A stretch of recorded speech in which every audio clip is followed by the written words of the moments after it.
que hoy tenga quien nos comparte la lección. Adelante. Bueno, pues nada, saludar a todos nuevamente, decir que es un privilegio poder estar aquí en medio, ¿no? Y poder estar aprendiendo un poco más de la palabra. Pues bueno, nuevamente comenzamos libro en esta semana y comenzamos el libro de Deuteronomio, ¿vale? Y en él nos encontramos, conforme empezamos la lección, el título de la lección, que son las perspectivas del pacto y los mandamientos del 1 al 4. El nombre de Deuteronomio viene de la Septuaginta, como en todo el Pentateuco, ¿de acuerdo? Y está formado de dos palabras, deutero, que sería segunda o segundo, y nomio, ley. Por tanto, el significado de la palabra Deuteronomio es segunda ley. Este libro consiste en los discursos de Moisés dirigidos al pueblo en las llanuras de Moab. Su nombre en hebreo, sabéis que a mí me gusta poner los nombres en hebreo, ¿vale? Es Devarim, y Devarim significa estas son las palabras, ¿de acuerdo? Al igual que el resto del Pentateuco, la autoría recae esencialmente sobre Moisés, ¿de acuerdo? Pero sí que es cierto que el último o los últimos capítulos recaen su autoría sobre Josué, porque Moisés está muerto y es Josué quien termina el relato de este libro. Se dice que el año en el que se escribió probablemente sería en el año 1400 antes de Cristo. Sobre los años de los libros, decir que no hay un año exacto, ¿vale? Que no hay ciencia, que no hay forma de poder marcar el año exacto de la escritura del libro, ¿de acuerdo? Que son fechas cercanas, ¿vale? Que se tratan de por medio de documentos, por comparar y este tipo de cosas, ¿vale? Pero que no podemos asegurar que sea ese año en concreto, sino que nos podemos aproximar. Vale, encontramos a Israel que está por cruzar el río Jordán y comenzar la conquista de Canaán. Se encuentra, como hemos dicho, en las llanuras de Moab, y allí también vemos que está por terminar la carrera de Moisés. Vemos que Moisés ya de ahí no va a pasar. ¿De acuerdo? Vemos también en este libro que realmente toda la generación que salió de Egipto, todos aquellos hombres mayores de 20 años que se contaron en el primer censo de números, ya han fallecido, han quedado en el desierto. Y ahora Moisés tiene una generación nueva que no ha visto las maravillas de Dios obrando en Egipto, que no ha visto cómo Dios sacó con mano poderosa y fuerte a Israel de Egipto, que no ha tenido la experiencia del Sinaí, donde ha hecho un pacto Dios con Israel. Entonces Moisés lo que hace es traer al recuerdo esas maravillas realizadas por Dios en Egipto y en el tiempo del desierto, y porque eran maravillas que ellos no habían visto y por lo tanto no entendían. Entonces Moisés, como he dicho, trae al recuerdo esas maravillas y también trae a memoria los preceptos que se dieron en el Sinaí. Recordar que es después del Sinaí cuando viene el pueblo y fracasa, ¿no? en la intención de Dios de poseer la tierra prometida. Y entonces Dios dice, bueno, pues realmente moriréis en el desierto. Entonces lo que hace Moisés es que trae los preceptos en la memoria de esos nuevos israelitas para que ellos la grabaran en sus corazones, porque los preceptos, como dijimos cuando estuvimos estudiando la lección 6, la ley estaba puesta para guardar la relación del pueblo para con Dios. Entonces, esos preceptos que Moisés trae al recuerdo o quiere fijar en la mente y en el corazón de esta nueva generación, lo está haciendo para que sean guardados, ¿vale? De la iniquidad de los pueblos cananeos, la tierra en la que ellos iban a conquistar. vemos que Moisés está hablando discursos, ¿vale? Es un discurso detrás de otro el que está hablando Moisés, pero una vez ha terminado los discursos, él los escribe en un libro, y esos discursos escritos en un libro es el libro de Deuteronomio. Decimos que este no es un libro, este es un libro diferente en cuanto a estilo, porque los demás libros del Génesis, Éxodo, Levítico y Números es en un estilo de narración, es narrativo. Sin embargo, el libro de Deuteronomio es en un estilo oratorio, de discurso, discursivo y con un fervor de exhortación, ¿vale?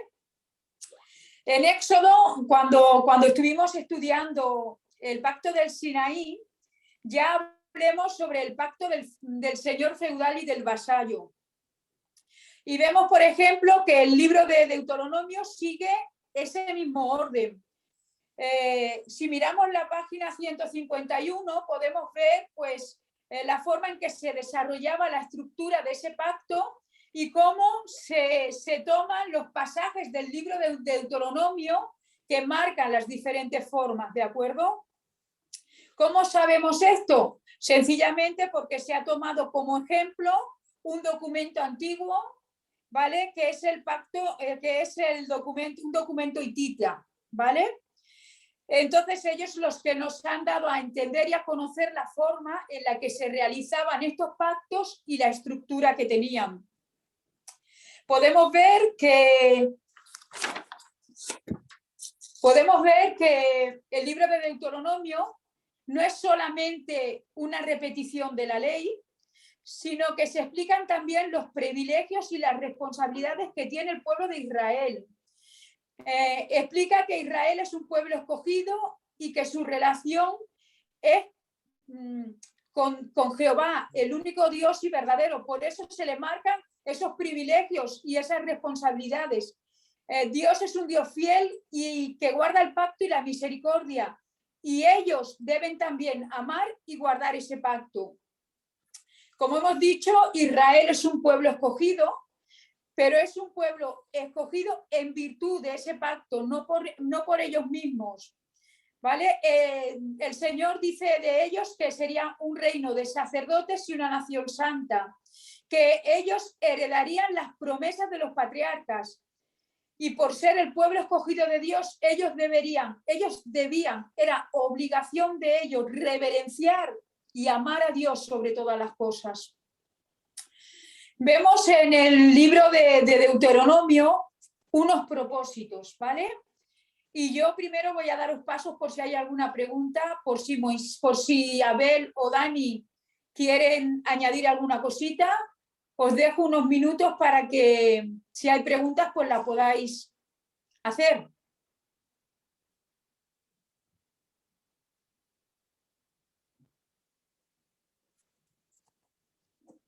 Bueno, pues creo que no hay preguntas, pues sigo. Y estaba diciendo los propósitos del libro de Deuteronomio.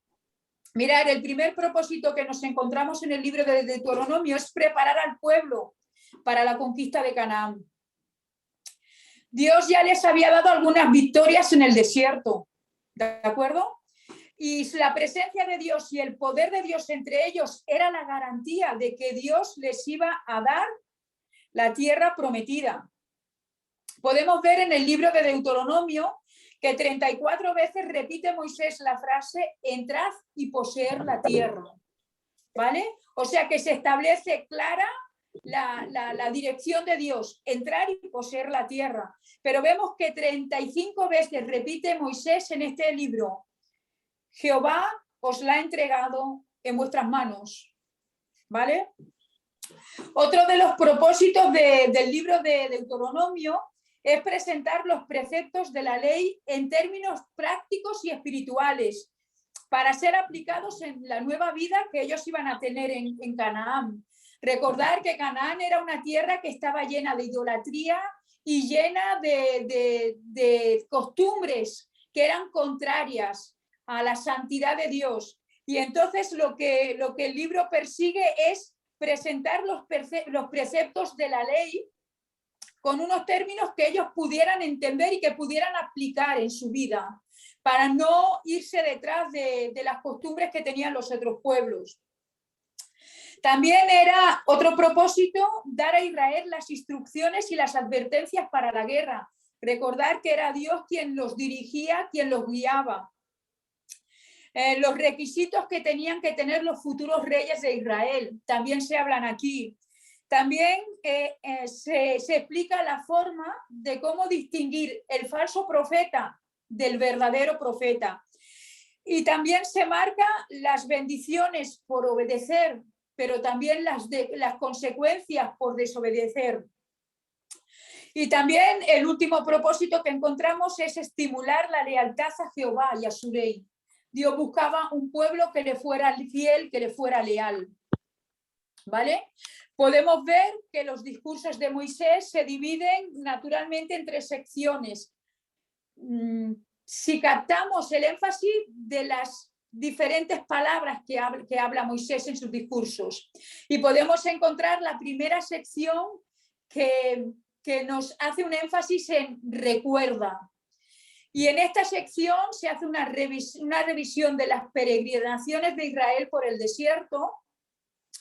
Se habla y se recuerdan los fracasos que Israel ha vivido. También se habla de las victorias que ha tenido en batalla y del reparto del territorio al este del Jordán. Yo me parece que fue Dani quien estuvo hablando de la conquista, no, miento, fue Yusef, quien habló de que se habían conquistado un territorio al este del Jordán y que habían dos tribus y media que ellos ya no recibirían heredad una vez traspasaran el Jordán, sino que se quedarían a este lado. ¿Vale? Entre ellas era la media tribu de Benjamín, me parece que era, pero si no recuerdo cuáles eran las otras 2 tribus. Así que voy a lanzar la pregunta por si alguien sabe quiénes eran aquellas 2 tribus que no recibirían heredad al otro lado, sino que se quedaban al este. Así que si alguno lo recuerda, pues lo añadimos.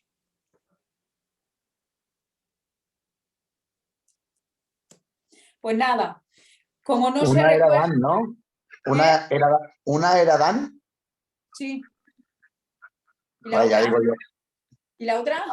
Que la diga otro. ¿Leví? ¿La tribu de Leví? No, Leví no tenía herencia.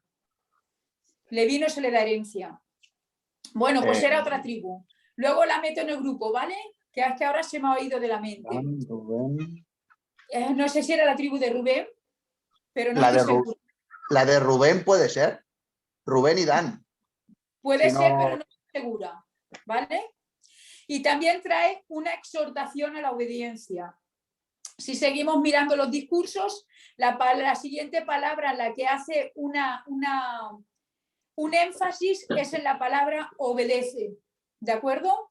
Y en esta sección encontramos la exposición de la ley, los 10 mandamientos y su aplicación, y las leyes tocantes al culto y a la vida santa, y también las leyes de justicia y de humanidad. Seguimos ya en la tercera y en la última sección, y aquí se enfatiza la palabra presta atención. Y en ella se nos muestran o se nos hablan las profecías sobre el futuro de Israel, las bendiciones y las maldiciones, y también los días finales de Moisés. Yo voy a dar paso por si hay alguna pregunta, por si Dani, por si Abel quieren compartir, el otro Dani Camacho, queréis compartir algo, añadir un poquito a todo esto y así no hablo yo sola.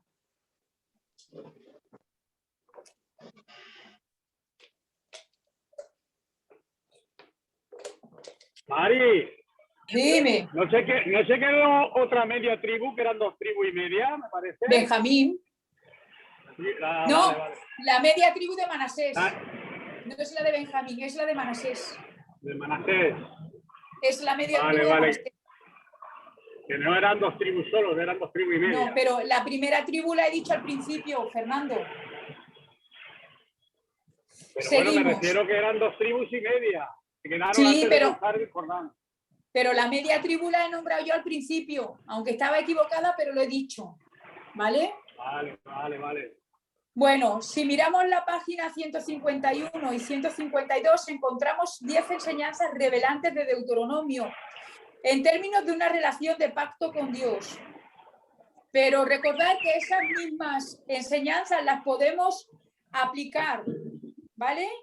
En el pacto con otras personas, especialmente en el matrimonio y en la iglesia local. Y yo recuerdo que fue Dani quien habló sobre el matrimonio, que era un pacto entre marido y mujer, ¿no? Entonces las enseñanzas que encontramos aquí no solamente las aplicamos a nuestra relación con Dios, sino que la podemos aplicar a nuestra relación de pareja, de matrimonio y también a nuestra relación con nuestra iglesia local, ¿vale? Estas relaciones son relaciones de pacto y estas enseñanzas podemos aplicárnoslas también a estas áreas de nuestras vidas. Hemos visto, y aquí sí que voy a leer un poquito más el libro, ¿vale? Porque me interesa que esto quede claro y que yo sé que muchos de vosotros habéis repasado la lección, pero hay personas que están del otro grupo de verdades fundamentales que ya están aquí y no tienen el libro y me interesa pues que este tema les quede claro. Y el primer punto que nos habla es que el Señor es nuestro gran Rey, Señor, Salvador, Juez y Proveedor. También se nos dice que Dios es soberano como personal, amoroso y benevolente. Se nos habla que el pacto de Sinaí no era solamente un contrato ni un tratado, sino una relación personal que se establecía de Dios con el pueblo en general y con cada individuo en particular. Dios provee, ¿vale? Para una relación personal con Él hoy a través del nuevo pacto, ¿vale? Decir con esto, y yo no sé si me hago pesar en este punto, pero siempre nos ha dicho, no, es que Dios ha muerto por el mundo, Dios amó al mundo, no. Dios nos amó a cada uno de nosotros de forma personal y específica, ¿vale? No solamente nos amó como un grupo, no solamente nos amó como un todo, sino que Dios nos ha amado individualmente a cada uno de nosotros. Y el trato del Señor con cada uno de nosotros es individual, ¿vale? Esto es algo que me interesaba pues recalcar, aunque sé que ya es conocido, ¿de acuerdo? El pacto garantiza y especifica las promesas de Dios que son resumidas en el privilegio de ser su pueblo. También nos habla de que los beneficios de la relación comienzan con la provisión para nuestras necesidades, para la protección y la seguridad de su pueblo, de nosotros mismos. La relación de Dios que Dios ofrece involucra un compromiso mutuo, ¿vale? La relación del pueblo, de Dios con su pueblo, tiene expectativas, tiene obligaciones y responsabilidades claras, resumidas en obediencia y respeto por amor a Él. No podemos seguir a Dios por intereses, no podemos seguir a Dios por legalismo, no podemos seguir a Dios por miedo al infierno ni a todo lo que vendrá de ahí. Tenemos que seguir a Dios por obediencia, por amor, por respeto. ¿De acuerdo? Dice que la relación de Dios exige responsabilidad con las consecuencias apropiadas de nuestras acciones. Tenemos que ser responsables de lo que hacemos. Que el contenido de la Biblia es el único, ¿vale? Que no podemos buscar en otras fuentes, ¿de acuerdo? El único que nos habla del pacto, que son las provisiones para reconciliar a aquellos que han violado la ley, que han violado el pacto. O sea, que no podemos buscar en otros lugares la fuente de nuestra, ¿cómo decirlo?, reconciliación con Dios, que es solamente a través de su palabra. Y el Señor se revela e ilustra los principios y los valores de su carácter en las leyes del pacto. Y podemos recalcar, estos son temas que ya pudimos hablar en Éxodo, cuando dimos el pacto del Sinaí, pero que voy a repasar muy rápidamente. Y dice que los principios más importantes son los siguientes: el amor que hace lo que es mejor para el otro y que es totalmente leal. Una relación íntima y personal. La vida humana es valorada por encima de todo lo demás.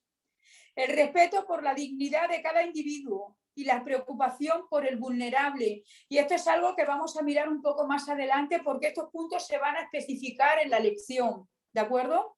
La protección de la familia, de la verdad, la justicia y la equidad en todas las interacciones, en todas las relaciones. Y la fiabilidad, el rechazo total de todo lo que es opuesto al carácter y a los valores de Dios. Seguimos hacia adelante si no hay nadie que quiera compartir, si no hay nadie que quiera preguntar. Vale. Las bases para una relación y un compromiso. Y yo, como veo aquí que hay mucha gente, pues yo voy a preguntar, por ejemplo, miro por aquí, a Sonia, ¿vale? O si no, no sé, Sonia o Paqui, cualquiera de las dos. ¿Cómo comienza una relación? ¿Cómo comienza una amistad? Entonces, los pasos que se dan, ¿vale? Así participamos un poquito. Venga, va.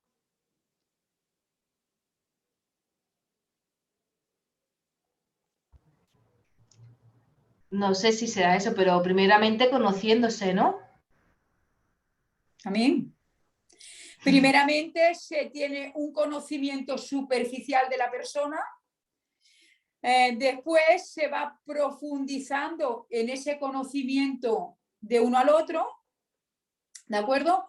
Y luego suelen suceder situaciones, suele haber tipo de situaciones, es que no sé cómo explicarlo, de problemas, de circunstancias, que no me salía la palabra, que nos hacen entender si esa relación es aceptable, ¿vale? Y ello nos lleva pues a un compromiso y a una estabilidad con esa relación. Y de esta manera es como Dios actuó con Israel, ¿de acuerdo? Dios recuerda a Israel cómo ellos habían llegado a su relación con Él. Les está recordando todos sus fracasos, les está recordando todo lo que ellos han vivido en el desierto. Y les recuerda el lugar en donde están ahora, en ese momento. Ellos están a punto de tomar la tierra prometida. Y esa tierra prometida representaba la herencia espiritual que Dios les iba a dar y también el ministerio que tenía para ellos. Israel había llegado al lugar donde podían hacer efectivo y cumplir el propósito que Dios tenía para con ellos. ¿De acuerdo? Ellos tenían un propósito salvador y ellos podían en esa tierra disfrutar de las bendiciones de Dios. Y todo esto, toda esta experiencia de Israel aplicada a nosotros, nos enseña que en nuestras relaciones personales es esa la meta, funcionar juntos en los propósitos de Dios y aprender de las experiencias vividas por nosotros mismos y de nuestros errores y de cómo Dios desafió a Israel. Todas las enseñanzas de Deuteronomio, del Pentateuco, es cierto que nos están hablando de las experiencias de Israel, pero también es cierto que las podemos aplicar para nuestra vida y crecer y desarrollar no solamente nuestra relación con Dios, sino en nuestra relación con los que nos rodean. ¿Vale? No sé si hay alguna pregunta. Yo paro, Dani, Dani Camacho, Abel, si queréis compartir algo, si queréis añadir algo, hablar.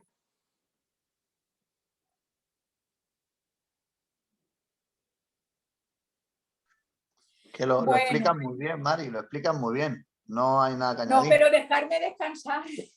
Hombre, añadir también un poquito, que hay mucho para añadir.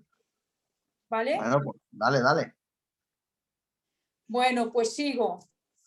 En el capítulo 4 nos habla y vemos cómo Israel es preparado para recibir las estipulaciones centrales del pacto, que se registran en el siguiente capítulo, en el capítulo 5, y que también reciben la preparación para recibir las estipulaciones que vendrán más hacia adelante, en los capítulos, por ejemplo, del 12 al 26. Se nos habla en los capítulos 4, 6 y al 11 de que se estructura y se afirman los 10 mandamientos.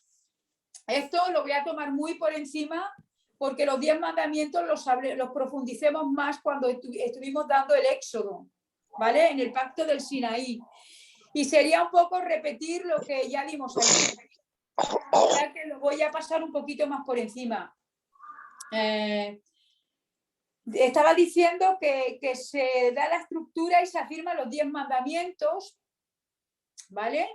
Y se dan exhortaciones a ser leales al pacto. Estos capítulos contienen los principios de nuestra relación con Dios en primer lugar y también en nuestra relación con los demás, que nos ayudan a ser fieles no solamente para el Señor, sino también en nuestra relación de pacto, ¿vale? Y como ya hemos hablado, nuestra relación de pacto la podemos también trasladar a nuestro matrimonio y la podemos trasladar a nuestra iglesia local, ¿de acuerdo? Se nos recalca o se nos hace hincapié para que valoremos la relación con Dios. ¿Y cómo? ¿Cómo podemos valorar nuestra relación con Dios? Dani Ginés, ¿cómo lo hacemos? ¿Cómo podemos valorar? ¿Cómo podemos valorar nuestra relación con Dios? Darle el valor a nuestra relación con Dios. Pues, bueno, darle valor, pues, pagando el precio y después también, pues, bueno, reconociendo todo lo que Él ha hecho por nosotros. De dónde estábamos, de dónde nos ha sacado y todo lo que nos ha perdonado y nos ha transformado a lo que somos hoy. Y todo eso lo ha hecho por medio de su palabra. O sea que la forma de valorar la relación con Dios es valorando su palabra, valorando Amén. Las enseñanzas, las exhortaciones, las demandas de su palabra. Nosotros, al igual que Israel en ese tiempo, tenemos una relación personal e íntima con Dios porque Él se ha acercado a nosotros. Él se ha acercado a nosotros a través de haber recibido nosotros su salvación y el pacto por misericordia. Y yo recuerdo, Dani, si me equivoco, Dani Ginés, porque esto te lo he escuchado a ti, aparte de que lo he leído por otro lado, ¿vale? Que es que muchas de las veces que leemos la palabra gracia o la palabra misericordia se cambia por gracia o por misericordia, ¿vale? Cuando se habla de gracia se puede hablar también de misericordia. Entonces nosotros hemos recibido su salvación y su pacto por gracia, por medio de la fe en Jesucristo, el Salvador que Él prometió. Israel debía representar representar en su tiempo a los creyentes y su relación de pacto con Dios. Ellos eran los que testificaban de la presencia de Dios en sus vidas por medio de cumplir sus leyes y sus palabras. Y hoy, en este tiempo, nos toca a nosotros ser los testigos y debemos valorar la comunicación y la comunión con el Señor por encima de todo, reconociendo que somos bendecidos y vivir de acuerdo a todo ello. Somos nosotros testigos a este mundo que vive en tinieblas de que en Dios hay luz verdadera y que en Dios hay provisión para toda nuestra necesidad. Moisés les aplica a ellos, a esta nueva generación que nace en el desierto, las palabras de Dios en el Sinaí. Les dice, estas palabras son para vosotros.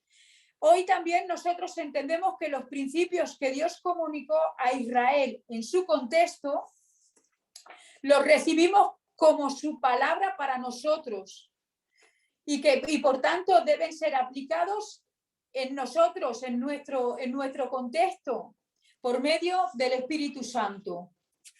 No sé si hay alguna pregunta más. Os doy paso y aprovecho para leer un poquito de agua, Dani. Dani Camacho. Bendiciones, con permiso, sí. Estaba escuchando atentamente la lección y qué bueno, ¿no?, que se nos da las claves de pacto y de relación. Es evidente que durante todo el peregrinaje del pueblo de Israel en Egipto, donde se suceden, ¿no?, los libros del Pentateuco, el Señor estaba estableciendo un pacto, una relación con ellos.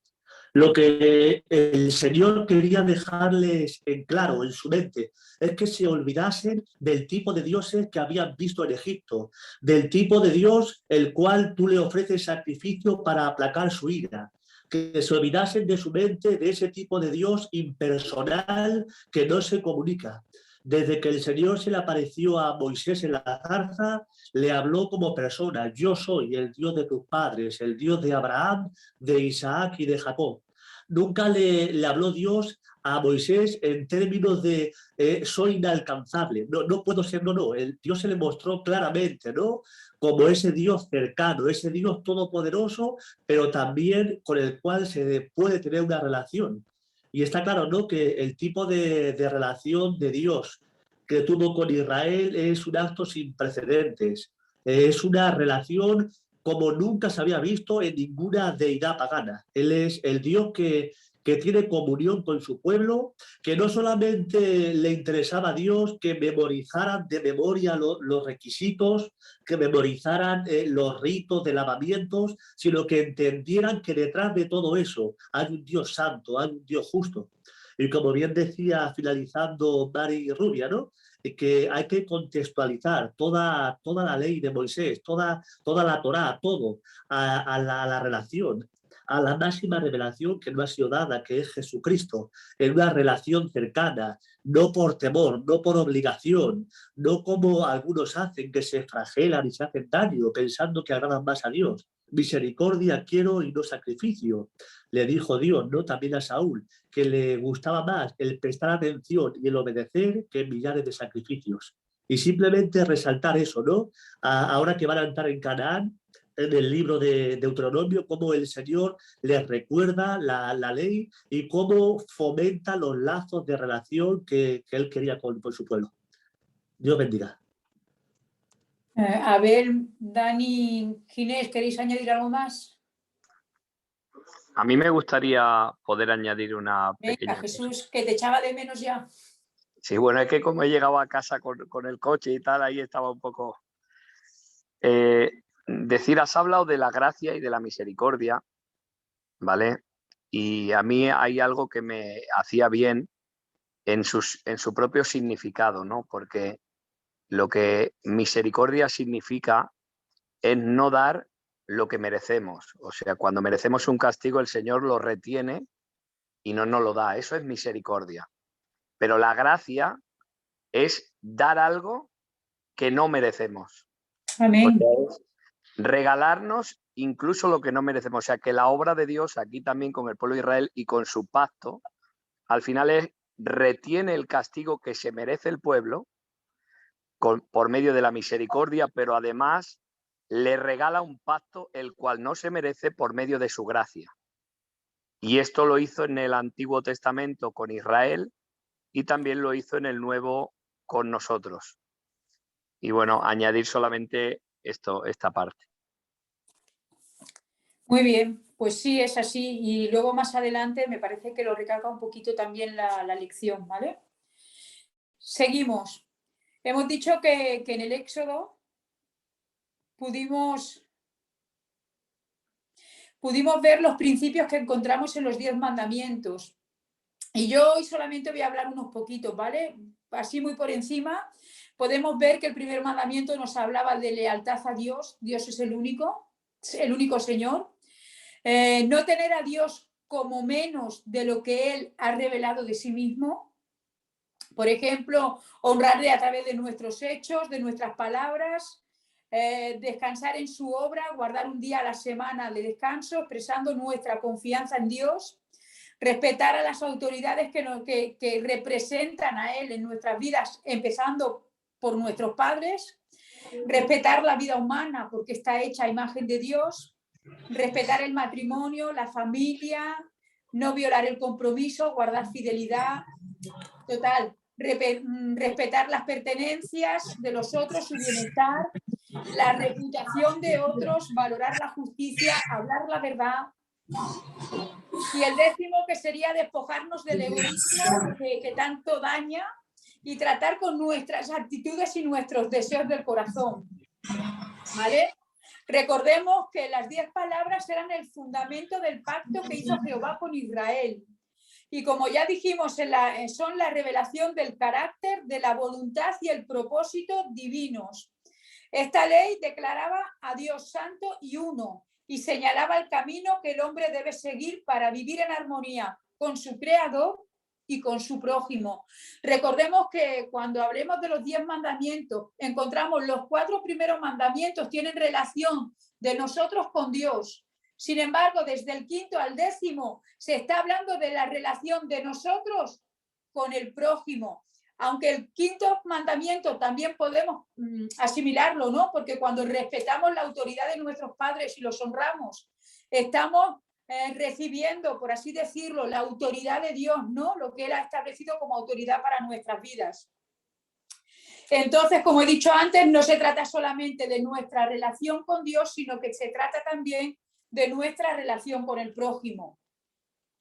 La diferencia entre el decálogo de Deuteronomio y el decálogo y los 10 mandamientos que se presentan en Éxodo, la hallamos en el 4º mandamiento, donde en este libro, en Deuteronomio, se le añade la tierra, ¿vale? En el Sinaí, como ellos todavía no estaban prontos, no estaban cercanos a conquistar la tierra, no se habla de esa tierra. Sin embargo, aquí se les añade la tierra en este mandamiento, ¿vale? Todo esto se está hablando de observar el día de reposo, y también se añade otra razón. Vimos que en el Sinaí, en Éxodo, se le habla de guardar el día de reposo porque Dios en su creación al 7º día descansó. Sin embargo, aquí les trae al recuerdo que Dios los ha librado de la servidumbre de Egipto, y que por tanto ellos debían de tratar a sus siervos y a sus animales de buena manera y debían darles un día de descanso semanal. También vemos que en el 10º mandamiento se le añade, ¿vale? Al no codiciar la tierra, una palabra, ¿vale? Que lo que hace es enfatizar de una manera mayor, ¿vale? El hecho de no codiciar. Se está hablando de un deseo fuerte, ¿vale? Entonces está diciendo, no codicies, no desees lo que no es tuyo. Y sin embargo, primeramente se le pone en Éxodo, se pone la propiedad, se pone la casa, pero ya en Deuteronomio se enfatiza y se le da preeminencia a la mujer, a la esposa, por delante del hogar. No sé si hay alguna palabra, si hay algo que no se ha entendido, si hay alguien más que quiera añadir, os doy lugar.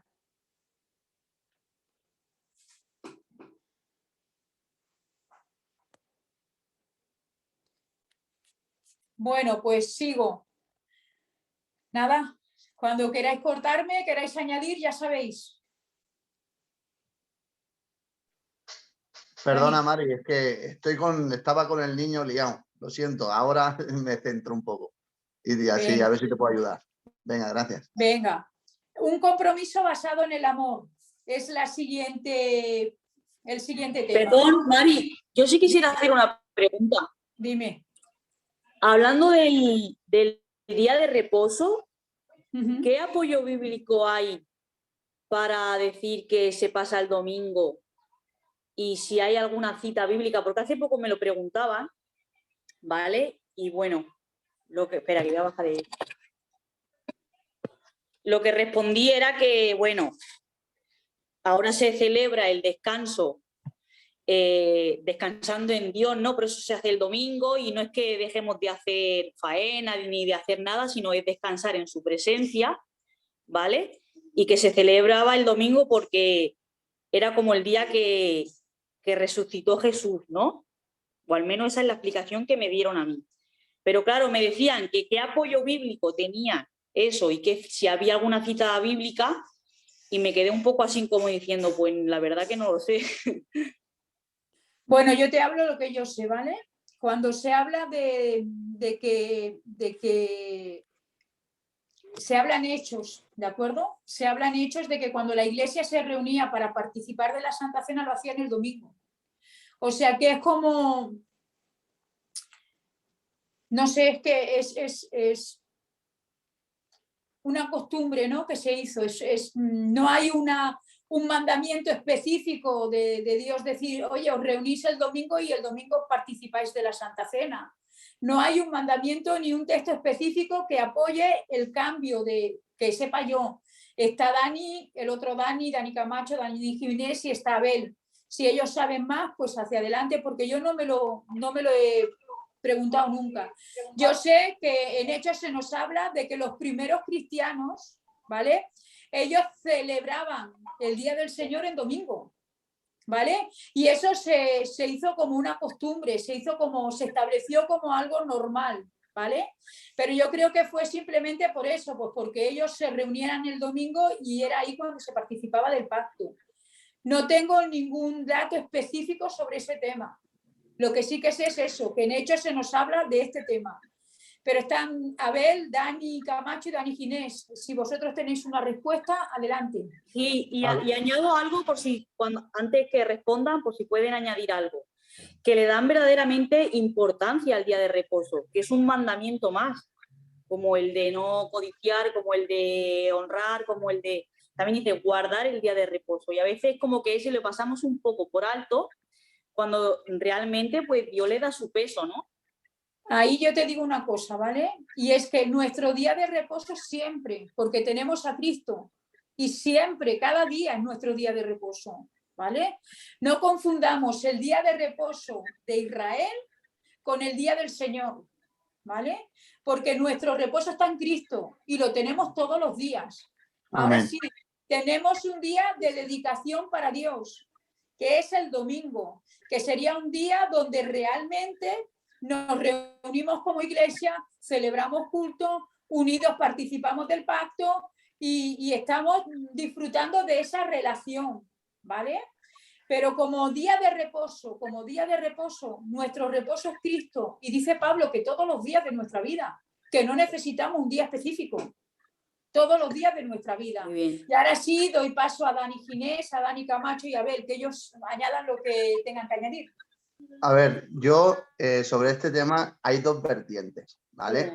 Una lógicamente, como decía bien la Mari, lo que es el tema del día de reposo a nivel judío, ¿vale? Como el sábado, el no hacer nada, el absolutamente estar dedicado a la presencia, ¿vale? Eso cuando vino Jesús quedó totalmente anulado, ¿de acuerdo? Como mandamiento de... como estamento o mandamiento, para que me entiendas, ¿vale? Como ritual, mejor dicho. Como ritual quedó totalmente anulado, porque como bien ha dicho, nuestro descanso está en Jesús y es todos los días. Después, hay dos vertientes. Una, que es, dicen que Cristo, ¿vale? Cuando fue crucificado fue en viernes. Tercer día resucitó. Te digo las dos vertientes, ¿vale? Que fue en viernes y resucitó en domingo. Entonces, se hace el domingo para celebrar un poquito la resurrección de Cristo.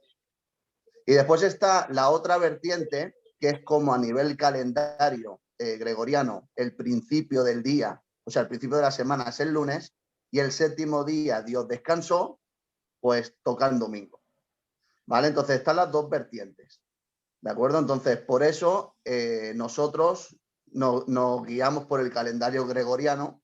Entonces, el séptimo día, pues en cierta manera, es el domingo. ¿De acuerdo? Entonces están las dos. Celebras la resurrección de Cristo, por eso tomamos la Santa Cena los domingos, pero también es porque nosotros estamos condicionados o vivimos en lo que es un calendario gregoriano. Y el séptimo día es que hay en domingo. ¿Vale? Esas son las dos vertientes que yo el primer día, tengo la Dani. información. O sea, si alguien quiere añadir o sabe otra cosa, pues adelante. El Dani Camacho había levantado la mano. Adelante, Dani. Sí, Dios te bendiga. A lo mejor no contesta directamente la pregunta de Nana, pero sí que va a ver. Podemos ver en el Concilio de Jerusalén, de Hechos 15, cuando los gentiles, el pueblo no judío, está empezando a convertirse en masa y empiezan a venir problemas. El pueblo gentil tiene que guardar toda la ley, tiene que cumplir todos los mandamientos, y se acordó en el Concilio de Jerusalén simplemente de abstenerse de lo ahogado y de la fornicación. En ningún momento se les obligó a guardar el sabbat. Es curioso que Pablo sí que circuncidó a Timoteo porque era mitad judío, pero a Tito no le obligó a circuncidarse. Entonces, tanto el sábado, la observancia del sábado, como la circuncisión, todo eso son principios que se cumplen en el nuevo pacto. En la circuncisión está hablando de una pertenencia al pueblo de Dios. La circuncisión viene a simbolizar el Espíritu Santo en nosotros, que tenemos las arras, que es la paga y señal del esposo que ha dejado a su novia que va a venir a por ella. Y lo que decía Mari Rubia, Daniel Ginés, el sábado es un principio de apartar un día y de consagrarlo para Dios. Y en este caso, como se toma la Santa Cena, que dice la palabra que todas las veces que lo hicieres se memoria de mí, pero bueno, se acordó el sábado y se ha quedado como un principio. Entonces, por eso digo esto, ¿no? De que no hay que añadir más carga de la que hay en la palabra. Y hay base bíblica para decir que en la iglesia, el pueblo gentil no ha de observar el sábado como tal. Me parece que Óscar tenía una pregunta, levanta la mano. Vale, Dani. Yo que... Bueno, pero, vale. Bueno, yo solamente añado una cosa. Para ejemplo tenemos el de Jesús, ¿vale? O sea, Jesús no guardó el día de reposo. Entonces, si os dais cuenta, muchos le criticaban porque él en medio de reposo, él sanaba a la gente, predicaba e iba por las aldeas y por los pueblos predicando, ¿vale? Que por eso le llamaron la atención, ¿no? Todos sabemos ese que dice, bueno, mi padre hasta el día de hoy trabaja y por eso yo trabajo. Mi padre no descansa, para que lo entendamos.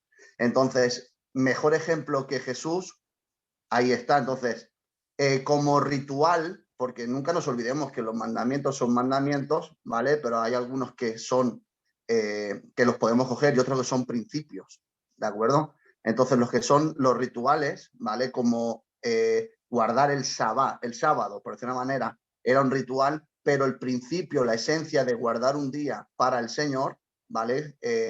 Como el domingo o como cualquiera, ¿vale?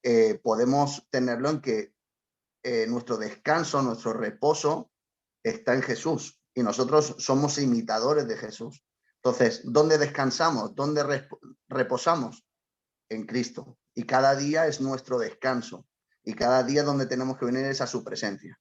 Lo que pasa es que después está que nosotros nos juntemos para honrar el sacrificio de Cristo y guiándonos por el principio del séptimo día descansó y ciñéndonos un poquito al calendario gregoriano que nos cae en domingo, ¿vale? Y también con la influencia de que el domingo Cristo resucitó, ¿vale? Pues nos juntamos para celebrar, porque realmente el día domingo es un día de celebración, ¿vale? Para alabar, adorar y darle gracias al Señor por todo lo que Él hizo. Y recordando, pues, el sacrificio tomando la Santa Cena, ¿de acuerdo? Pero como base bíblica decir, hay que guardar un día, el sábado, bíblicamente, a partir del nuevo pacto, no tiene, o sea, no hay ninguna obligación, ¿vale? ¿Que tiene que ser el domingo? Tampoco hay en ninguna cita bíblica que tiene que ser el domingo. Pero sí que es verdad que el principio de reposar en la presencia o guardar un día de reposo en Cristo, el principio, la esencia, sí que hay que guardarlo. Por eso tenemos que ir cada día y descargarnos en la presencia del Señor. Amén. Óscar tenía una pregunta. Abel, primero tú. ¿Yo? yo no quiero ser revolucionador, ¿vale? pero la pura realidad es que el cambio del sábado al domingo fue un cambio político por Constantino en el siglo IV. En el 315 estuvo el concilio de Nicea, que fue el sincretismo global del Imperio Romano con todos los judíos, y de ahí nació todo lo que a día de hoy conocemos como la Iglesia Católica. Entonces, términos como el Día del Señor nos suenan tan familiares, pero es un término que nace de precisamente este cambio, ¿no? Del día de reposo a Día del Señor, que sería el Dominicus, en latín, que era el día dedicado para el descanso. En la historia vemos como en el 321, 6 años después del concilio de Nicea, Constantino hace un edicto sobre que ya no se debe descansar el sábado, sino que hay que descansar el domingo. ¿Y qué hizo para que eso se llevara a cabo? O sea, ya no se trabajaban 5 días, sino que se trabajaban 6. Entonces, por narices, todo el mundo pasó a hacer el día de descanso al domingo. Esa es el por qué a la fuerza pasó de un día a otro. ¿Por qué pasó el domingo? Porque Constantino lo tramó todo. Pero claro, los cristianos querían seguir haciendo un día de descanso, querían dedicarle un día al Señor. ¿Cuál era el día que podían hacerlo? El domingo. Claro, nosotros como protestantes tenemos que ser conscientes que provenimos de la Iglesia Católica y que tenemos tradiciones de la Iglesia Católica y que tenemos conceptos arraigados de la Iglesia Católica. Nos guste o no nos guste, que estamos trabajando con ellos, que poco a poco vamos cambiando, porque somos protestantes, nos gusta mucho protestar, pero cuando nos paramos a pensar y a reflexionar en tradiciones, en formas, tenemos que llegar a la conclusión, tenemos que ir yendo para atrás. Yo a veces tengo acciones que me recuerdan mucho a mi padre. Pues la iglesia evangélica, el protestante, a veces tiene acciones muy similares a su papá y a su mamá, que es la iglesia católica. Entonces, en esto se continuó haciendo el día de domingo porque aquellos que creían en Dios querían seguir teniendo un día para la alabanza, la adoración, la reflexión, meditación con Dios. Y básicamente no se ha vuelto a cambiar, supongo que por simplemente comodidad. Porque como no hay un edicto, como no hay una normativa y nos siguen dejando hacerlo el domingo, pues se sigue haciendo el domingo. Además de todo lo que decían los compañeros, que es que desde que llega el nuevo pacto en Jesús, ya no hay ya no hay la obligación, ya no tenemos el deber, porque comienza un tiempo llamado gracia. Ya no es por todo lo que yo pueda hacer, sino es por la fe puesta en Jesús. Porque si Dios tiene que mirarme lo bueno que yo soy, vamos mal. Es a través de la sangre de Jesús que es por la que yo puedo ser salvo. Es por la que yo recibo su gracia, su misericordia. Entonces, era uno de los hechos que tenían que guardar y era casi imposible. Por ejemplo, no podían moverse más de 30, 40 pasos hacia la izquierda, hacia la derecha. Bueno, montaban unos escandaleras los judíos para poder salir de casa y demás, que es impresionante. Entonces, era por obras, entonces, era la pura ley. A día de hoy estamos en la gracia. No nos es necesario guardar el sábado, pero sí debemos, como decía Dani, debemos tener esa relación íntima con Dios. Tenemos que tener ese tiempo de reflexión, tenemos que tener ese tiempo de intimidad, porque ese día apartado era para el Señor. A día de hoy no nos hace falta tener un día de reposo, porque el reposo ya es en nosotros, que está en nuestro interior, que se llama Jesús. Y es a través de él porque podemos ser y conseguir la gracia, la salvación, la misericordia, la bendición. Entonces, siendo realistas, es por un edicto de Constantino, de un emperador de Roma. y lo continuamos porque creo que es la tradición que arrastramos, porque es más sencillo. Pero en el ámbito espiritual es porque debemos apartar un tiempo para adorar y a glorificar a Dios personalmente cada día y colectivamente por lo menos un día a la semana. Ya está ahí mi aportación. A ver, Oscar tenía una pregunta también, me parece. Yo tengo una, bueno, dos. La primera es si es un pacto perpetuo, ¿vale? Y la otra, si se hiciera, tampoco sería pecado, ¿no? Si se hiciera el Shabbat, tampoco no es ni infringen la misericordia, ni rompen la gracia, ni rompen nada, ¿verdad?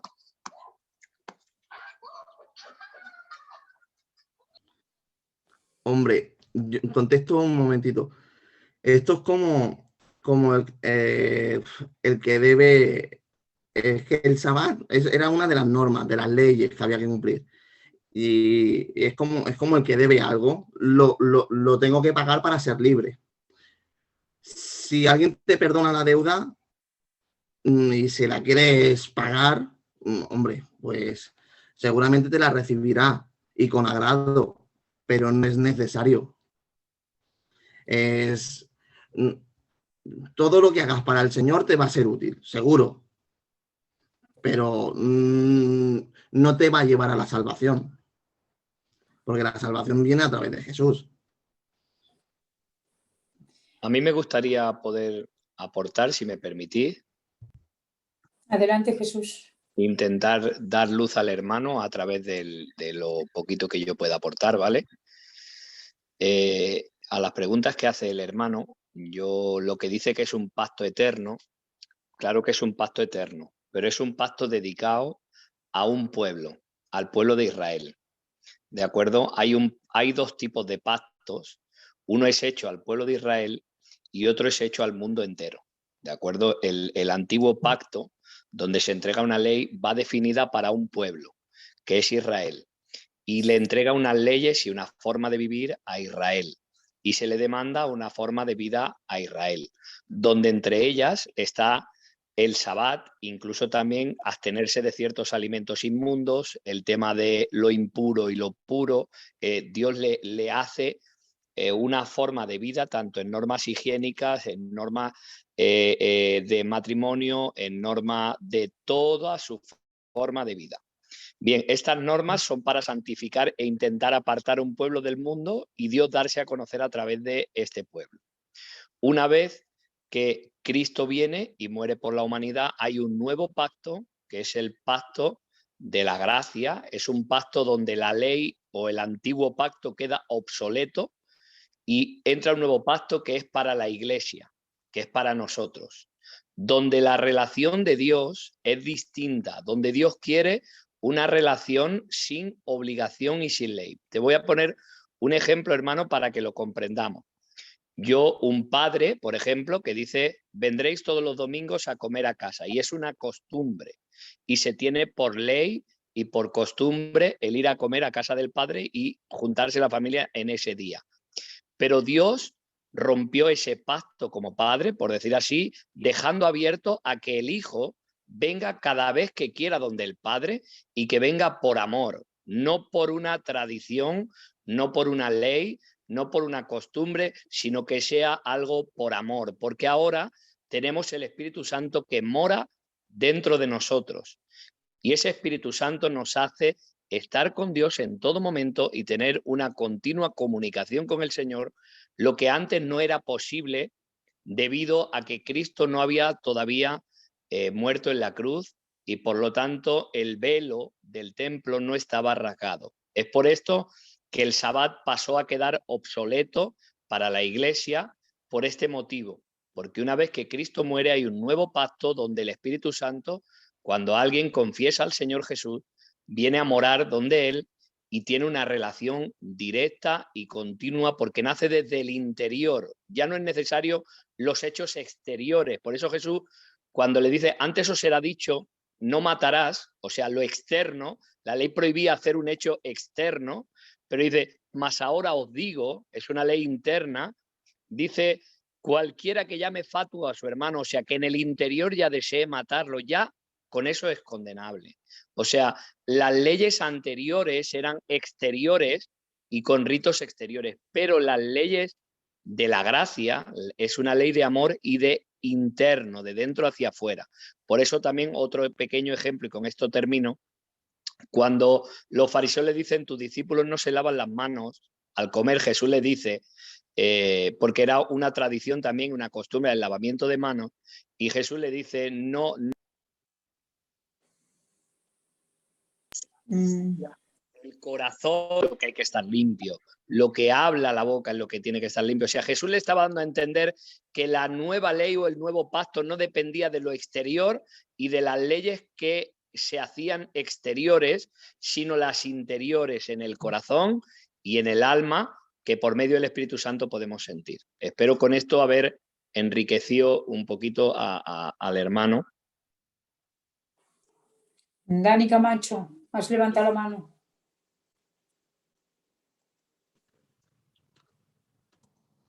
Dios os bendiga. Siguiendo un poquito la línea del pensamiento que se está hablando, ¿no? Quiero leeros un par de dos versículos. Hablando de Hebreos, dice, pero ahora tanto mejor ministerio es el suyo. Está hablando de Cristo como mediador de un nuevo pacto, ¿vale? Pero ahora tanto mejor ministerio es el suyo, cuando es mediador de un mejor pacto establecido sobre mejores promesas.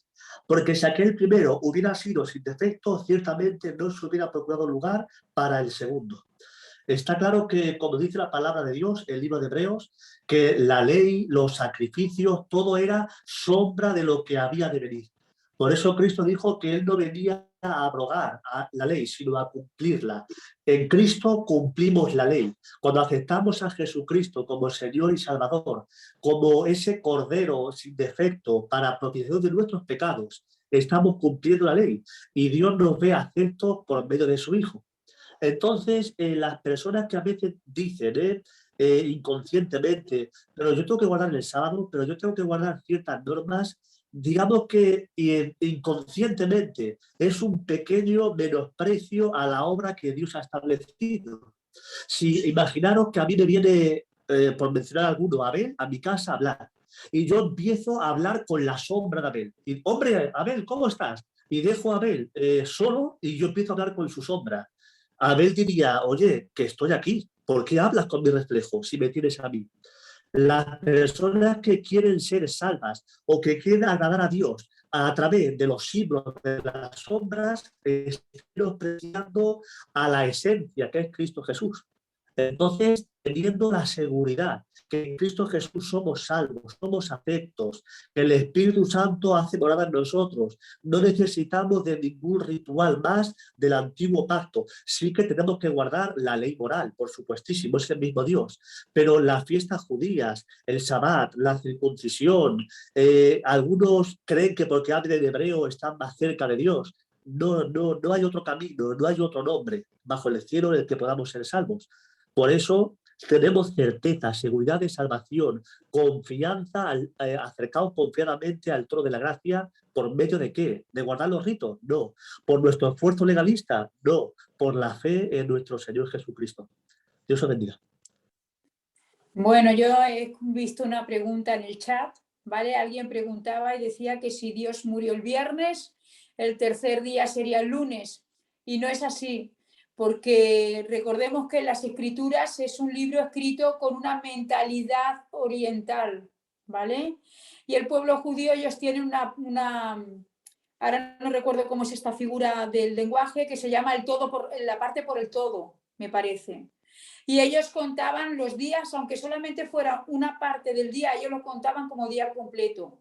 Por eso se cuenta el viernes, se cuenta el sábado y se cuenta el domingo como el tercer día, ¿de acuerdo? No es el lunes el tercer día. Cuando nos habla de que Cristo murió el viernes, fue crucificado el viernes, ellos cuentan el viernes como un día completo, aunque solamente haya una parte. ¿De acuerdo? Me parece que era una hermana la que lo ha hablado, ¿de acuerdo? Y era para responderle. ¿Vale? ¿Puedo añadir ahí una cosa? Porque Bien. si te das cuenta, dice, y al tercer día pasaron las 3 noches y resucitó. Porque de ahí viene también lo que muchos le llaman Jueves Santo, ¿vale? porque en el mundo oriental, o al menos en el judío, ¿vale? Se contaba como día desde que anochecía.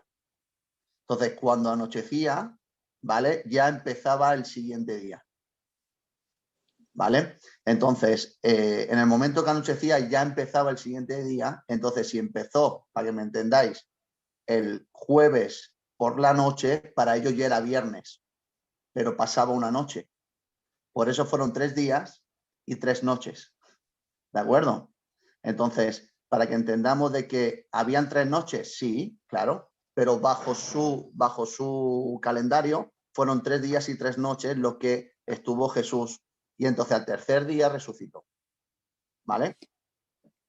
Y solamente quiero añadir, si me dejas un poco con el tema de la ley, ¿vale? En Gálatas 5:1 dice, Cristo nos libertó para que vivamos en libertad.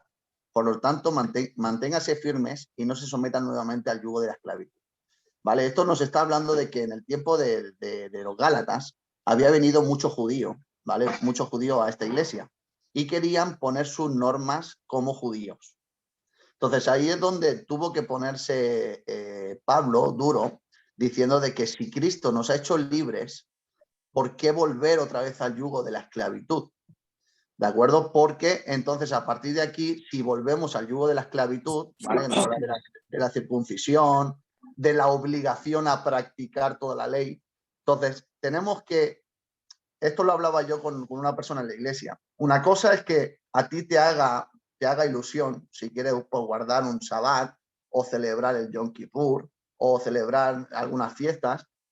Mira, mientras no esté en contra de la palabra, tú mismo, ¿vale? Pero como decía Abel, no vas a ser ni más santo ni más salvo por celebrar estas fiestas, ¿vale? Porque eres salvo por fe en Cristo Jesús. Pero sí que, para que entiendas un poquito, la ley, para que una ley sea abolida, tiene que haber otra ley por encima que la anule, ¿vale? Entonces, ¿qué pasa? La ley era como dice, un mandamiento perpetuo, ¿de acuerdo? Que fue cumplido todo en Cristo Jesús. Cuando Cristo resucita, ¿vale? Lo cumple y entonces se hace el sacrificio, empieza el nuevo pacto, ¿vale? El nuevo pacto que está por encima de la ley. Entonces nosotros vivimos por una ley superior, no por una ley menor. ¿De acuerdo? Entonces nosotros vivimos en la gracia.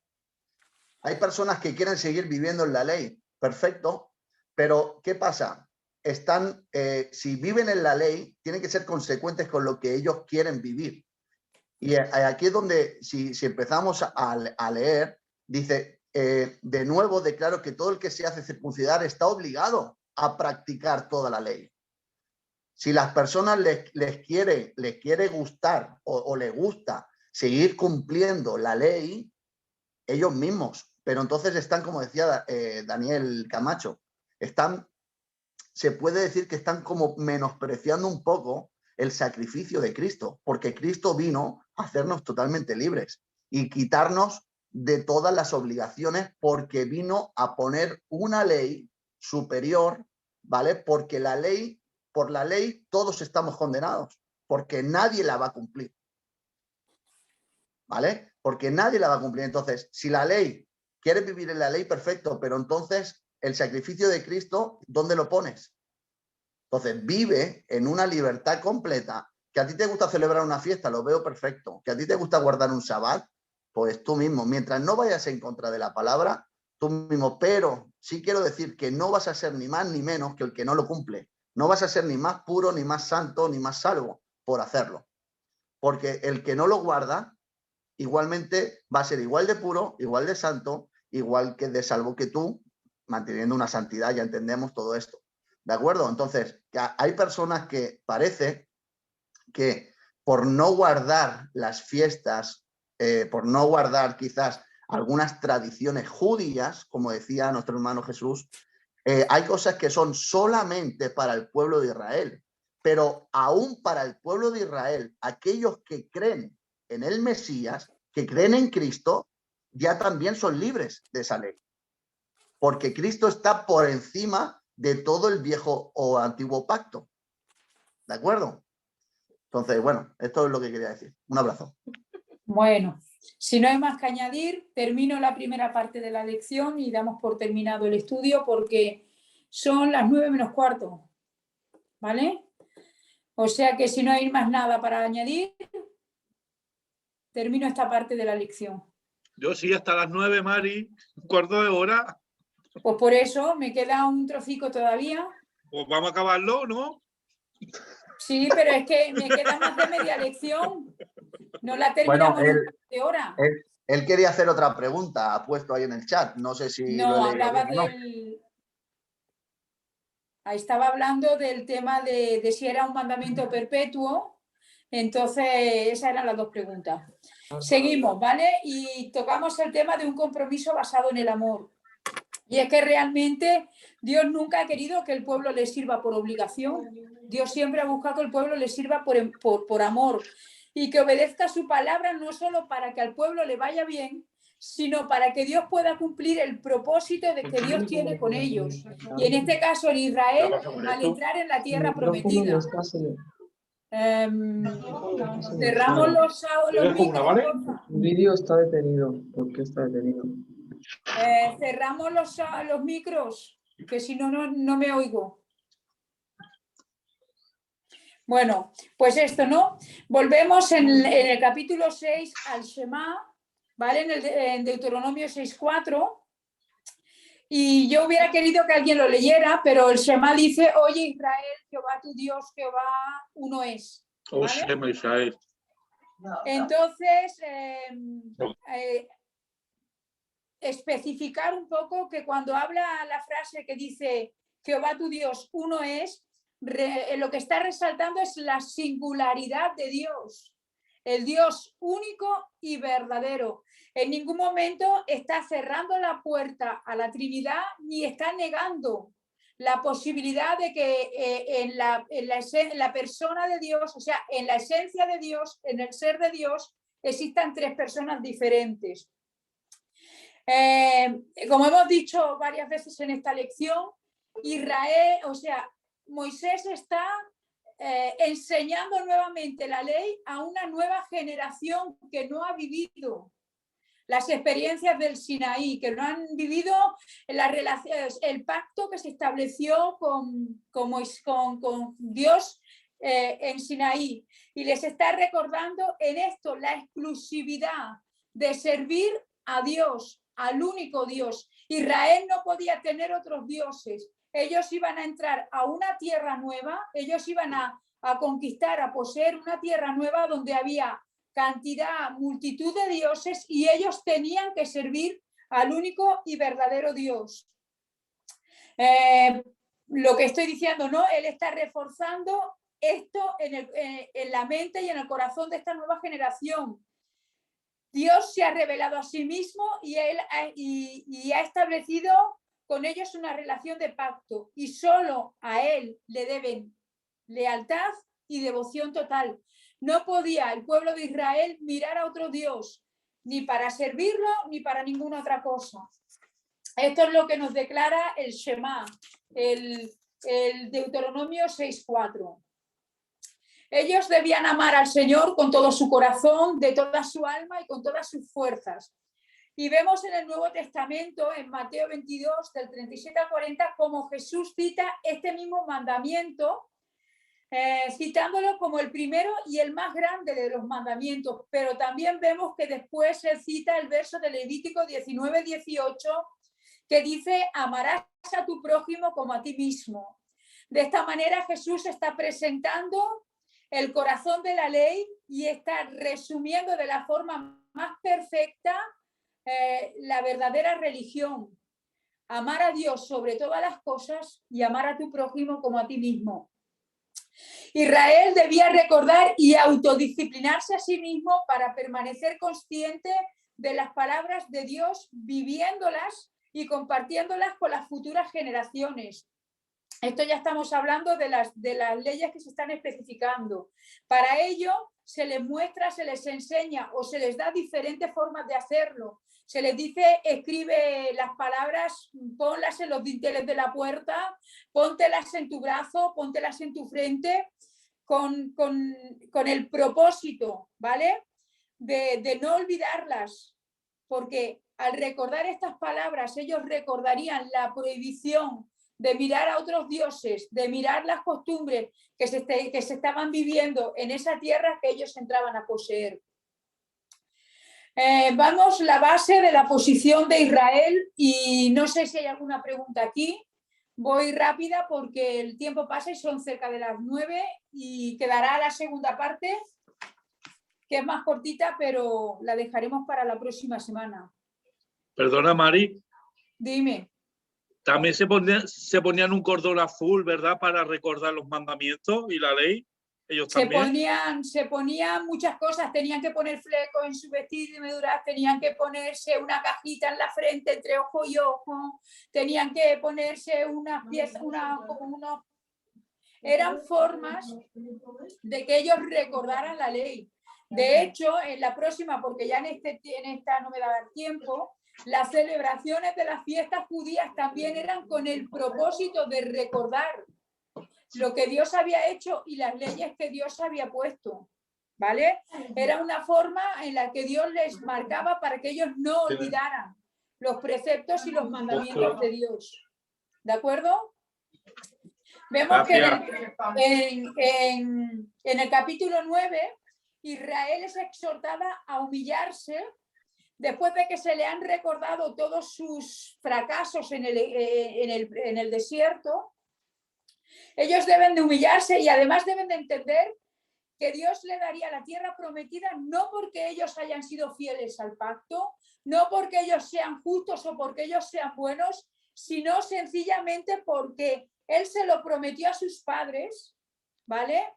A Abraham, a Isaac y a Jacob. Y también está hablando de que Dios despojaría y eliminaría a las diferentes naciones de Canaán, porque era el juicio que Dios establecía sobre esas naciones. Ellos vivían de una manera que era mala, que era, o sea, la llama iniquidad, ¿vale? Ellos vivían de una manera que estaba contraria a la santidad de Dios, y Dios iba a destruir esas naciones no por Israel, sino porque había llegado el momento de dar el pago que sus obras merecían. ¿De acuerdo? La elección de Israel, como he dicho, no estaba basada en el pueblo mismo, sino en el propósito de Dios que tenía con ellos. Dios había escogido a Israel como, por decirlo de alguna manera, como el misionero que diera a conocer los planes y los propósitos de Dios al resto del mundo. ¿De acuerdo? Pero fue Dios quien en su soberanía escogió a Israel. En Israel no había ninguna cosa, digámoslo de esta manera, buena. No había una justicia propia, no había una valía de ellos como personas. Sencillamente Dios tenía un propósito y Él escogió Israel para llevarlo a cabo. Dios usó una vez más aquí la intercesión de Moisés para guardarles de la ira de Dios, porque nuevamente Israel había fracasado, ¿de acuerdo? Y una vez más, aquí mostraría Dios su misericordia para con el pueblo. Se tratan después de esto los asuntos que surgirían al ocupar la tierra y cómo sería el funcionamiento de Israel como nación. También se nos enseñan las disciplinas necesarias para mantener las relaciones con el Señor y mantener las relaciones del uno con el otro. Para ello se marcan responsabilidades y roles, o sea, obligaciones para trabajar juntos con eficacia y alcanzar las metas compartidas.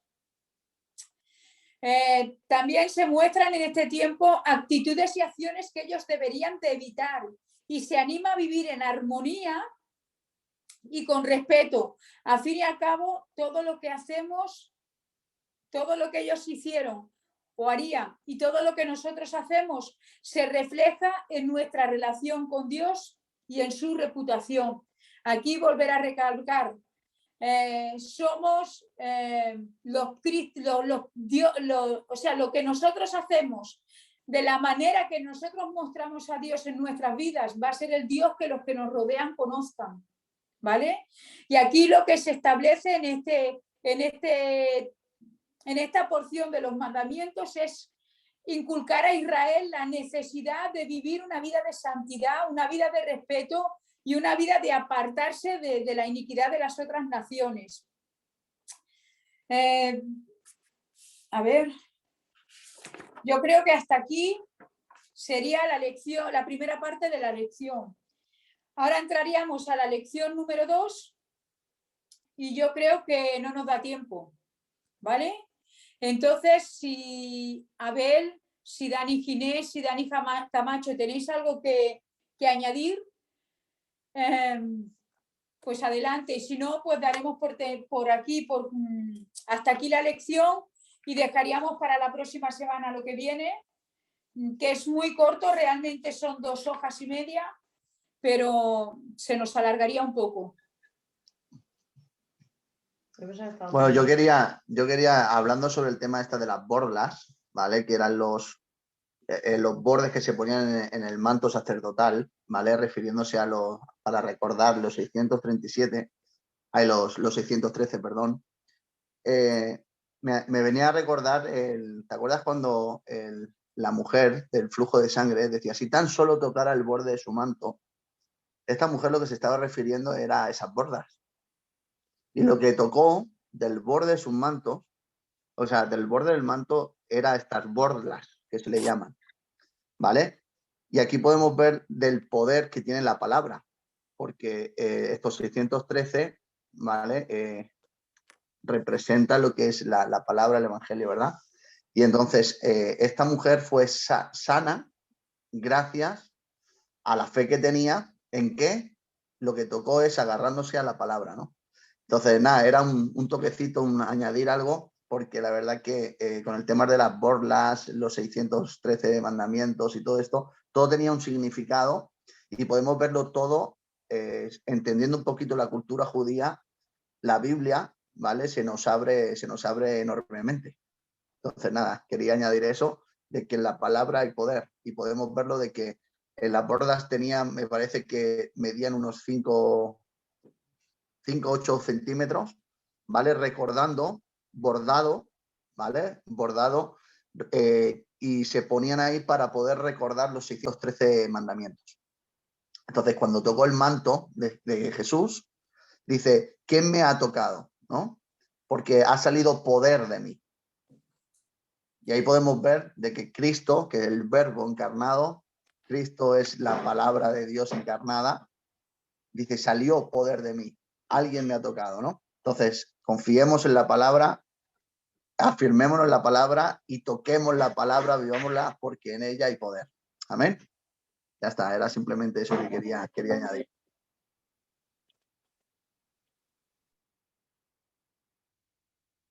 No sé si Abel, si Dani Camacho queréis añadir algo más.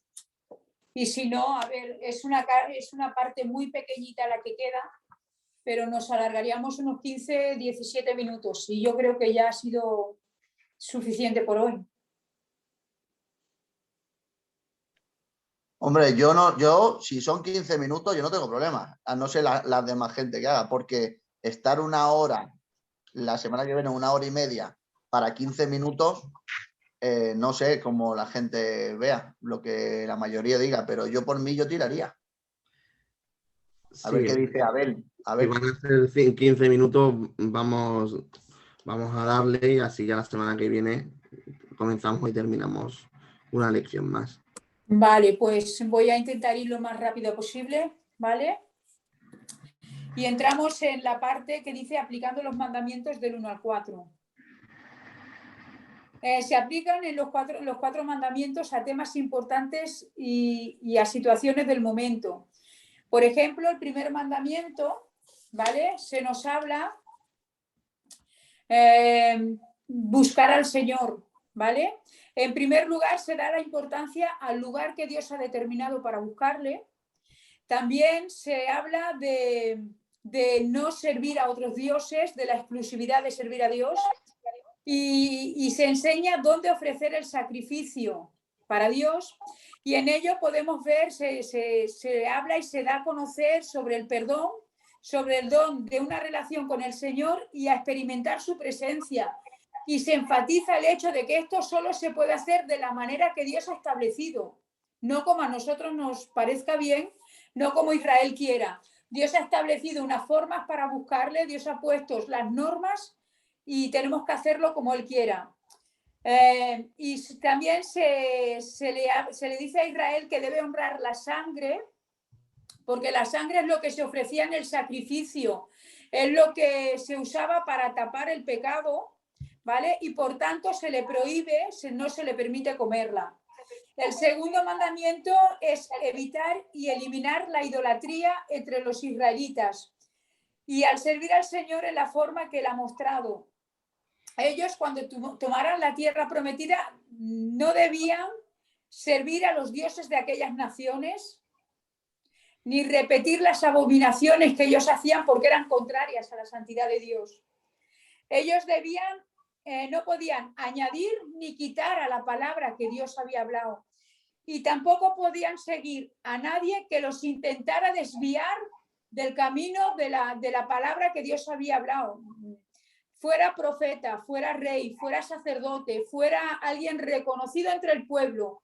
Ellos no podían seguirlo, al revés. Ellos tenían que quitarle la vida y tenían que seguir fieles a la palabra que Dios les había dado. La idolatría debía ser tratada como un asunto de vida o de muerte, porque al fin y al cabo la idolatría afecta al destino eterno de la persona que está involucrada. Los mandamientos 3 y 4 son aplicados bajo el tema de vivir como hijos de Dios, un pueblo santo. Y la santidad se relaciona con estos dos mandamientos y tratan con el testimonio de la relación con Dios, sus valores y sus propósitos. Se concentra en las prácticas, como decía Jesús antes, de no comer lo asociado a la idolatría, de no practicar formas que eran contrarias a la santidad de Dios y que no están de acuerdo a su voluntad o a su demanda. Por ejemplo, no se permitía tomar el nombre de Dios en vano, no podían vivir la santidad, o sea, tenían que vivir la santidad de Dios en todos los aspectos y en todas las áreas de su vida.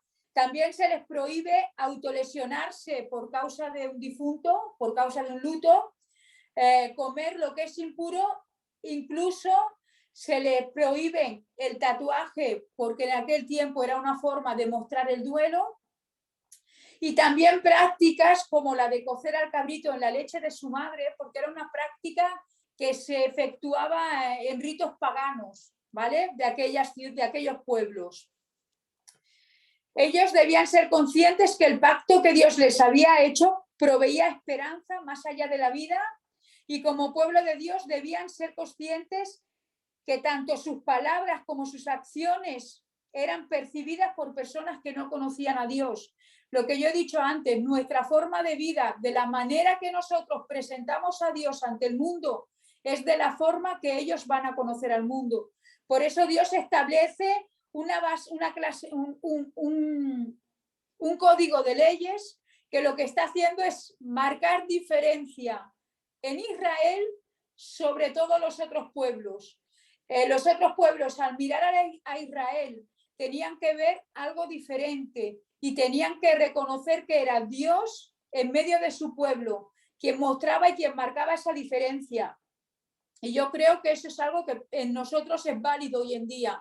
Tenemos que vivir de tal forma que nos diferenciemos del resto del mundo. Y como he dicho antes, somos los Cristos que el mundo va a ver, los pequeños Cristos que el mundo va a ver.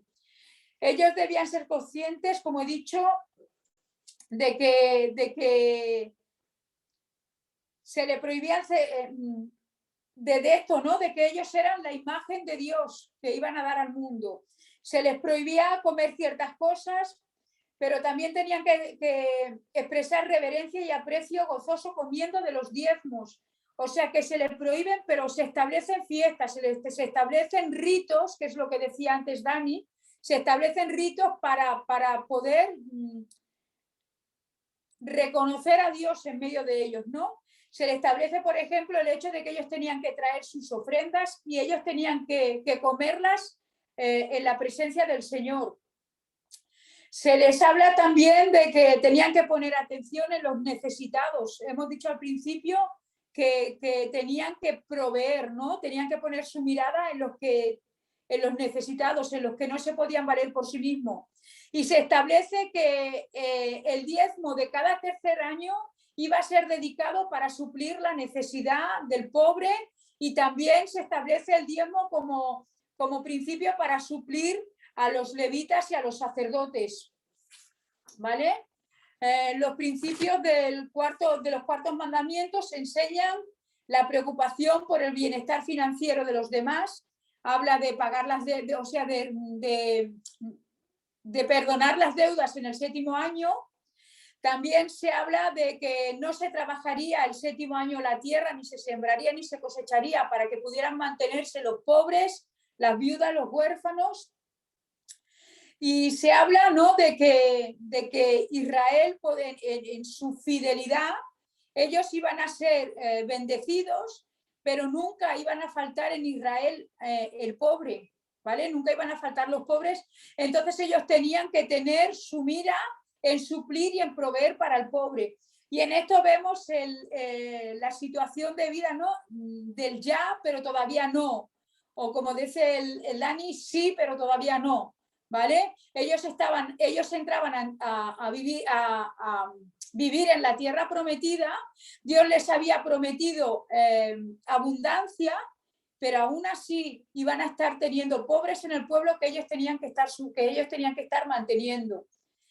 Se habla también sobre las fiestas de guardar, que serían la Pascua, con los panes sin levadura que va unida, la fiesta de las semanas y la fiesta de los tabernáculos. Enfatizaba en ello el hecho de celebrar, de regocijarse y de recordar los hechos que Dios había hecho a favor del pueblo. Y bueno, finalmente decir que nosotros también debemos mostrar, expresar nuestra devoción de pacto, proveyendo amorosamente para los que nos rodean, para los que están necesitados, de celebrar nuestros cultos, de celebrar pues nuestra comunión con el Señor, mostrando gratitud por la bondad que hemos recibido de Dios y por sus actos salvadores. Recordar también que nuestra vida debe ser el testimonio de nuestra relación con un Dios santo y amoroso. Bueno, básicamente, muy corriendo y muy rápido, para no pasarme del tiempo establecido, es lo que está hablando de aquí, ¿no? Enfatiza la importancia de darle siempre a Dios el primer lugar, ¿vale? Y como hemos repetido varias veces, las enseñanzas del Pentateuco, aunque estaban destinadas o estaban dentro del contexto de Israel en ese tiempo, aplicándolas a nuestro contexto y a nuestra vida hoy, son enseñanzas que nos enseñan cómo vivir nuestra fe y cómo vivir nuestra vida de relación, como decía al principio, en el matrimonio, en la iglesia local y también con la gente que nos rodea. Recordemos que la relación con nuestro Dios, la relación no es solamente vertical, nosotros con Dios, sino que nuestra fe también se marca, también se muestra en nuestra relación con el hermano, de manera horizontal. Nada, pues hasta aquí. Yo sé que he ido muy rápida, así que Dani Camacho y Abel, si tenéis algo que añadir en cuanto a esto, que yo lo he pasado muy de carrerilla, pues adelante.